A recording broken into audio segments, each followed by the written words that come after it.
ভিতরে দিয়ে প্রবেশ করবেন না। তো মঞ্চে আসুন, নৃত্য পরিবেশন করতে মঞ্চে উপস্থিত হচ্ছেন সেই সুবিখ্যাত ড্যান্সার রকি ভাই। মঞ্চে এই মুহূর্তে নৃত্য পরিবেশন করতে আসছেন মাস্টার রকি ভাই।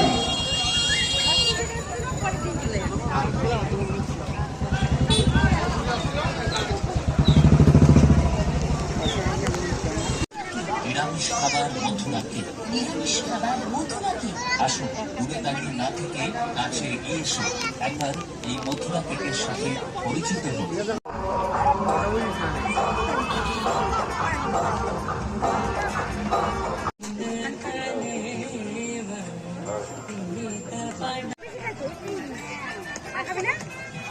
কেন